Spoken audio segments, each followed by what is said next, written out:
Mula sa News Headquarters ng Pilipinas, Aksyon Weather. Magandang umaga mga kapatid, narito na ang Action Weather powered by Wind.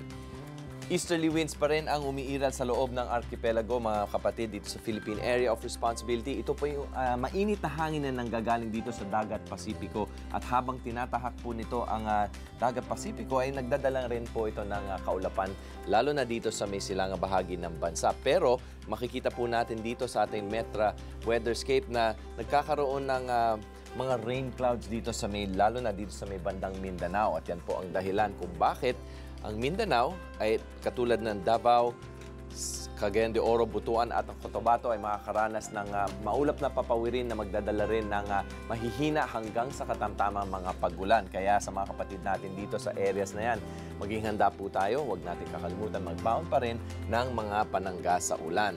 Samantala, ang nalalabing bahagi naman ng bansa, kabilang po ang Metro Manila. Kung sakali man magkaroon ng mga pag-ulan, pulo-pulo mga pag-ulan lamang ito, lalo na pagdating ng hapon o di kaya ng gabi. Kaya maging handa pa rin po tayo, mag-bound pa rin tayo ng mga panangga sa ulan dahil magiging useful pa rin yan. Kung hindi man umulan, bilang panangga sa tindi ng init ng araw. And speaking of tindi ng init ng araw, kahapon po umabot hanggang 35.6 degrees Celsius ang temperatura kahapon dito sa Metro Manila, kahapon ng mga 1:50 p.m.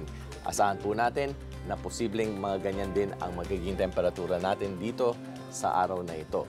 Dito sa Metro Manila, ganun po mga kapatid, bahagyang kaulapan na pwede magkaroon ng mga mahihina, kapulo-pulo mga pag-ulan at ang temperatura pwede umabot sa maximum na 36 degrees Celsius sa mga susunod na araw.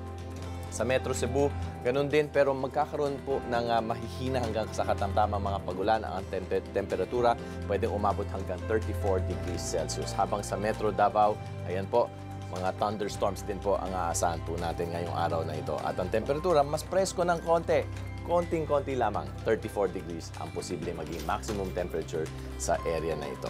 Para sa karagdagang impormasyon tungkol sa lagay ng panahon, pwede po natin bisitahin ang interaction.com/weather or manatiling nakatutok sa amin siyempre dito sa Action Weather powered by Wind. Magbabalik kami makalipas ang isang oras. Ako po si Muno Sandeas. Magandang umaga po.